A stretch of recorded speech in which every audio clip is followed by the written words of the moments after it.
तो चले दोस्तों, मैथ साइंस के बाद अब सोशल साइंस की बारी है दोस्तों। 80 में 80 लाना है सोशल साइंस में भी, है ना। तो शुरू से लेकर अंत तक जरूर देखेगा तो जितने भी छात्र 19 फरवरी को एग्जाम देने वाले हैं बिहार बोर्ड से सामाजिक विज्ञान का, उन सभी छात्रों के लिए वीडियो रामबाण साबित होने वाला है, क्योंकि यहाँ पे जितने भी क्वेश्चन मैं बता रहा हूँ सारे के सारे प्रश्न वायरल है दोस्तों। और एक एक प्रश्न आप लोगों को रट लेना चाहिए। यहाँ से काफ़ी सारे क्वेश्चन डायरेक्ट देखने को मिलेंगे, इसलिए शुरू से लेकर अंत तक जरूर देखेगा। एक भी प्रश्न को मिस मत कीजिएगा, है ना। शुरू से लेकर अंत तक जरूर देखना। और जितने भी छात्र इस चैनल पर नए हैं दोस्तों, चैनल को अभी तक सब्सक्राइब नहीं किया तो चैनल को जरूर सब्सक्राइब करके बेल आइकन को प्रेस कर दीजिए, ताकि इसी तरीके से हम लोग जैसी न्यू वीडियो लेकर होगा नोटिफिकेशन आपको मिलते रहेंगे। वीडियो को लाइक करके शेयर जरूर कीजिए सभी दोस्तों में, ताकि आपके फ्रेंड्स लोग भी 80 में 80 लेकर आ पाए दोस्तों। चलिए एक एक प्रश्न इंपॉर्टेंट है, ठीक है ना। तो सभी क्वेश्चन को हम लोग यहाँ पे डिटेल में करते चलेंगे, और साथ में आप लोग को लघु दीर्घ उत्तरीय सारे प्रश्न बताऊंगा दोस्तों। तो इसलिए शुरू से लेकर अंत तक जरूर देखेगा। वीडियो को लाइक करके शेयर जरूर कीजिए और चैनल को सब्सक्राइब कर लीजिए, है ना, ताकि इसी तरीके से हम लोग न्यू वीडियो लेकर आऊंगा नोटिफिकेशन आपको मिलते रहेंगे। एक एक प्रश्न इंपॉर्टेंट है। चलिए दोस्तों, पहला क्वेश्चन लेकर आ चुके हैं आप लोगों के लिए। पहला प्रश्न है दोस्तों यहाँ पे कि मेजनी का संबंध किस संगठन से था। काफी शानदार प्रश्न है दोस्तों। मेजनी का जो संबंध है दोस्तों ये कार्बोनरी संगठन से था। तो ऑप्शन नंबर यहाँ पे बी करेक्ट हो जाएगी। चलिए एक एक प्रश्न इंपॉर्टेंट है, समझते हुए चलेंगे, और बताना कमेंट बॉक्स में कितना जानते थे और साइंस में कितना सही करके आए हो वो भी बताना। रूस में जार का अर्थ क्या होता है। तो रूस में जो जार का अर्थ होता है दोस्तों, रूस का सम्राट होता है ना। क्या होता है, रूस का सम्राट। ऑप्शन नंबर डी के साथ चलेंगे, रूस का सम्राट। अगला प्रश्न देखते हैं थर्ड नंबर कि हुआ हुआ आंदोलन किस प्रकृति का था। तो हुआ हुआ आंदोलन जो था दोस्तों ये आपका धार्मिक आंदोलन था दोस्तों, है ना, धार्मिक प्रकृति का आंदोलन था। ऑप्शन नंबर यहाँ पे 3 का बी करेक्ट हो जाएगी। अगला प्रश्न देखते हैं फोर्थ नंबर। थोड़ा सा फास्ट करते हैं क्योंकि समय बहुत ही कम है, जितना आप लोग प्रैक्टिस करो उतना कर लो दोस्तों, क्योंकि सारे क्वेश्चन आप लोग को लड़ने वाले हैं ना, फंसने वाले। भारत में खिलाफत आंदोलन शुरू हुआ था। भारत में खिलाफत आंदोलन जो शुरू हुआ था दोस्तों ये आपका हुआ था 1920 ईस्वी में, ना, महात्मा गांधी के द्वारा। ऑप्शन नंबर यहाँ पे ए हो जाएगा, 4 का ए। अगला प्रश्न, 1917 ईस्वी में भारत में पहला जूट मिल किस शहर में स्थापित हुआ। तो 1917 में जो भारत का पहला जूट मिल था दोस्तों ये आपका स्थापित हुआ था कोलकाता में, है ना। ऑप्शन नंबर ए के साथ चलेंगे, कोलकाता में। 6 नंबर है दोस्तों कि पूंजीपति वर्ग के द्वारा किस वर्ग का शोषण हुआ। तो पूंजीपति वर्ग के द्वारा जो है दोस्तों ये आपको श्रमिक, मध्यम, कृषक, ये सभी वर्गों का। तो ऑप्शन नंबर यहाँ पे उपरोक्त सभी हो जाएंगे। ये सभी वर्गों के द्वारा मतलब सभी वर्गों पर शोषण हुआ था पूंजीपति वर्गों लोगों के द्वारा। ऑप्शन नंबर डी के साथ चलेंगे, 6 का। अगला प्रश्न देखते हैं दोस्तों 7 नंबर। कहा गया है दोस्तों कि प्राचीन काल में किस स्थल मार्ग से एशिया और यूरोप का व्यापार होता था। काफ़ी शानदार प्रश्न है दोस्तों। कहा गया है कि प्राचीन काल में किस स्थल मार्ग से एशिया और यूरोप का व्यापार होता था। तो 7 का सही उत्तर ऑप्शन नंबर बी के हो जाएंगे, रेशम मार्ग के द्वारा, है ना। रेशम मार्ग से हम लोग एशिया और यूरोप का व्यापार होता था बहुत पहले प्राचीन समय में। गुटेनबर्ग ने सर्वप्रथम किस पुस्तक की छपाई की थी। तो गुटेनबर्ग ने सर्वप्रथम जो छपाई किया था दोस्तों वो आपका बाइबल का था। ऑप्शन नंबर डी के साथ चलेंगे, बाइबल। चलिए अगला प्रश्न देखते हैं कि राष्ट्रपिता के नाम से किसे जाना जाता है। तो जानते होंगे दोस्तों महात्मा गांधी को राष्ट्रपिता, राष्ट्र बापू, है ना, बापू के नाम से जानते हैं। ऑप्शन नंबर बी के साथ चलेंगे, महात्मा गांधी। 9 का बी करेक्ट हो जाएगी। अगला प्रश्न देखते हैं कि कौन सा सामाजिक वर्ग बुद्धिजीवी वर्ग के रूप में उभर कर आया। कौन सा सामाजिक वर्ग बुद्धिजीवी वर्ग के रूप में उभर कर आया। तो ये मध्यम वर्ग, है ना। ऑप्शन नंबर बी डी हो जाएगा, मध्यम वर्ग के लोग जो है बुद्धिजीवी वर्ग के रूप में उभर कर आया था, है ना। ऑप्शन नंबर डी हो जाएगा, 10 का। अगला प्रश्न देखते हैं 11 नंबर।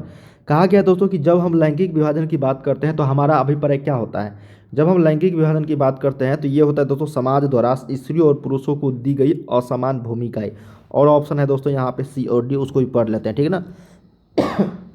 बालक और बालकियों की संख्याओं का अनुपात नहीं दोस्तों, ऑप्शन नंबर बी के साथ चलेंगे, ठीक है। अगला क्वेश्चन है दोस्तों कि निम्नलिखित में से कौन संघ राज्य की विशेषता नहीं है।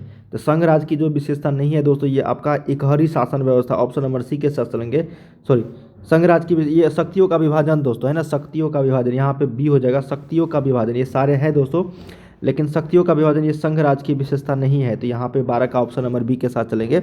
अगला प्रश्न देखते हैं कि बिहार में संपूर्ण क्रांति का नेतृत्व किसने किया था। बिहार में संपूर्ण क्रांति का जो नेतृत्व किया वो जयप्रकाश नारायण जी ने किया था। तो ऑप्शन नंबर डी के साथ चलेंगे यहाँ पे, 13 का ऑप्शन नंबर डी। अगला प्रश्न देखते हैं दोस्तों। कहा गया है कि इनमें से कौन सी एक बात लोकतांत्रिक व्यवस्थाओं के अनुरूप नहीं है। तो लोकतांत्रिक व्यवस्थाओं के जो अनुरूप नहीं है दोस्तों यहाँ पे कानून के समक्ष समानता, स्वतंत्र एवं निष्पक्ष चुनाव, उत्तरदायी शासन व्यवस्था, बहुसंख्यकों का शासन। तो ये बहुसंख्यकों का जो शासन है ये अनुरूप नहीं है लोकतांत्रिक व्यवस्था का। तो ऑप्शन नंबर यहाँ पे डी के साथ चलेंगे हम लोग।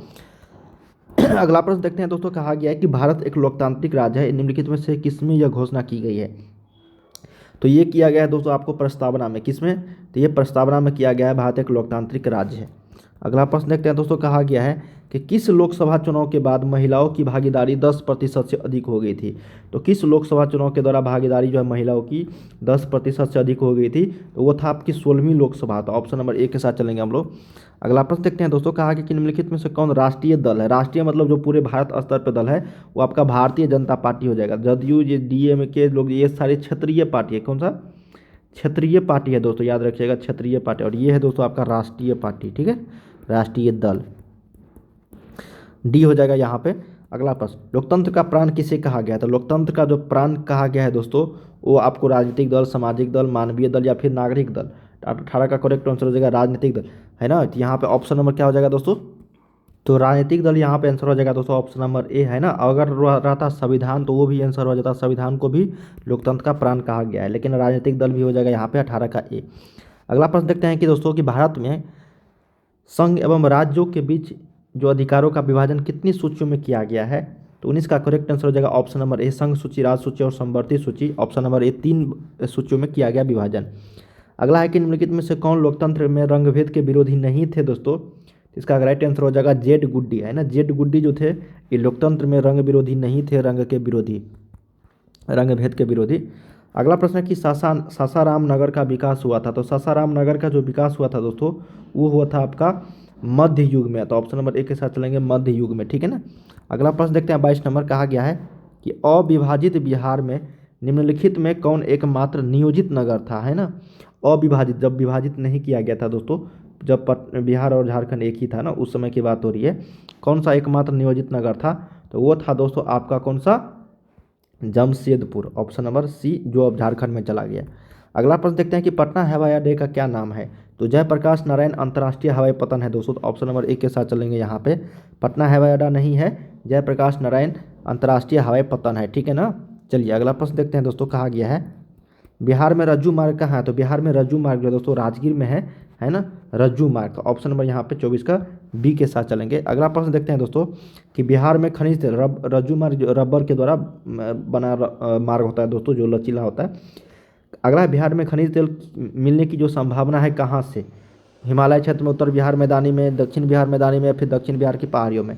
तो बिहार में खनिज तेल मिलने की जो संभावना है दोस्तों, वो आपको उत्तर बिहारी मैदानों में। तो ऑप्शन नंबर यहाँ पे 25 का बी करेक्ट हो जाएगी। अगला प्रश्न देखते हैं, कांवर झील कहाँ स्थित है। कांवर झील दोस्तों बेगूसराय जिला में स्थित है। तो ऑप्शन नंबर 26 का सी के साथ चलेंगे हम लोग।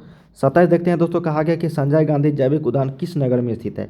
तो ये पटना में है दोस्तों, चिड़ियाघर का नाम है पटना जू के नाम से भी हम लोग इसको जानते हैं, ठीक है ना। और इसका नाम है संजय गांधी जैविक उद्यान। अगला प्रश्न है कि निम्नलिखित में से कौन सड़कों का एक वर्ग नहीं है। तो सड़कों का एक वर्ग नहीं है दोस्तों, ये आपको उससे पूछा गया है। स्वर्णिम चतुर्भुज राजमार्ग है, एक्सप्रेस वे भी है दोस्तों, है ना, पूर्व पश्चिम गलियारा भी है, सीमांत सड़कें। यहाँ पे 28 का करेक्ट आंसर हो जाएगा सीमांत सड़कें, ये सड़कों का वर्ग नहीं है, ठीक है ना। और ये सारे हैं, 28 का डी। 29 है दोस्तों कि जिस देश का राष्ट्रीय आय अधिक होता है वह देश क्या कहलाता है, विकसित देश कहलाता है। जिस देश का राष्ट्रीय आय सबसे अधिक होता है उसको हम लोग विकसित डेवलपमेंट देश बोलते हैं, ठीक है ना, डेवलप्ड देश। भारत के किस राज्य के प्रति व्यक्ति आय सर्वाधिक तक, गोवा का सर्वाधिक सबसे ज़्यादा है दोस्तों आय। ऑप्शन नंबर डी के साथ चलेंगे 30 का। अगला है निम्नलिखित में से कौन मुद्रा का कार्य नहीं है। तो मुद्रा का जो कार्य नहीं है दोस्तों, वो आपका उत्पादन है ना, विनिमय का माध्यम, मूल्य का मापक, मूल्य संचय, ये सारे हैं, लेकिन उत्पादन जो है ये मुद्रा का कार्य नहीं है। अगला प्रश्न देखते हैं दोस्तों कि भारत का केंद्रीय बैंक कौन सा है। तो रिजर्व बैंक ऑफ इंडिया, जिसको हम लोग आरबीआई के नाम से जानते हैं, यही केंद्रीय बैंक हो जाएगा। तो 32 का एक करेक्ट हो जाएगी। 33 देखते हैं कि ऊर्जा का मुख्य स्रोत क्या है। तो ऊर्जा का मुख्य स्रोत कोयला, पेट्रोलियम, विद्युत, ये सारे हैं दोस्तों, तो इनमें से सभी हो जाएगी। ऑप्शन नंबर डी के साथ चलेंगे 33 का, ठीक है। अगला प्रश्न, कहा गया कि पार्ले समूह के थम्स अप ब्रांड को किस बहुराष्ट्रीय कंपनी ने खरीद लिया। देखिए, पार्ले समूह के थम्स अप ब्रांड को किस बहुराष्ट्रीय कंपनी ने खरीद लिया दोस्तों, कोका कोला, एलजी, रिबॉक या फिर नोकिया। तो थम्स अप की अगर बात कर रहे हैं दोस्तों, तो ये कौन सा यहाँ पे हो जाएगा, वो कोका कोला है ना, कोका कोला ने खरीद लिया थम्स अप को। निम्नलिखित में से किसे बाढ़ से आय सबसे अधिक हानि होती है। फसलों को, भवनों को, मतलब इनमें से सभी हो जाएगा। तो ऑप्शन नंबर डी हो जाएगा। सबसे अधिक हानि किसको होती है दोस्तों, तो सभी को होती है ना भाई। तो 35 का डी हो जाएगी। ये नहीं कि फसल को, सारे को होते हैं ना। अगला प्रश्न देखते हैं कि सामान्य संचार व्यवस्था के बाधित होने का मुख्य कारण क्या है। तो सामान्य संचार व्यवस्था के बाधित होने का जो मुख्य कारण है दोस्तों, वो आपको क्या हो जाएगा यहाँ पे 36 का करेक्ट आंसर केबल का टूट जाना, ऑप्शन नंबर ए हो जाएगा। संचार व्यवस्था के बाधित होने का मुख्य कारण यही है दोस्तों, केबल ही टूट जाता है, ठीक है ना।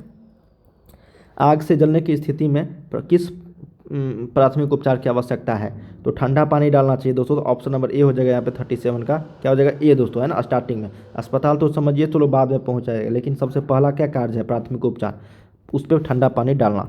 अगला प्रश्न देखते हैं कि भूकंप केंद्र के ऊर्ध्वाधर पृथ्वी पर स्थित केंद्र को क्या कहा जाता है। तो भूकंप केंद्र के ऊर्ध्वाधर मतलब सीधे पृथ्वी पर स्थित केंद्र को जो कहते हैं हम लोग दोस्तों, उसको हम लोग बोलते हैं दोस्तों आपका भूकंप मतलब अधिक केंद्र, क्या बोलते हैं, अधिक केंद्र। ऑप्शन नंबर बी के साथ चलेंगे। अगला प्रश्न देखते हैं दोस्तों 39 नंबर। कहा गया कि बिहार का कौन सा क्षेत्र बाढ़ से प्रभावित क्षेत्र है, तो उत्तरी बिहार हो जाएगा दोस्तों। ऑप्शन नंबर यहाँ पे बी हो जाएगा 39 का डी, ठीक है। 39 का क्या हो जाएगा, डी, उत्तरी बिहार। निम्नलिखित में से कौन मानव जनित आपदा है दोस्तों, तो मानव जनित आपदा ये सारे हैं, अंकरवाद मतलब उपयुक्त सभी हो जाएगा।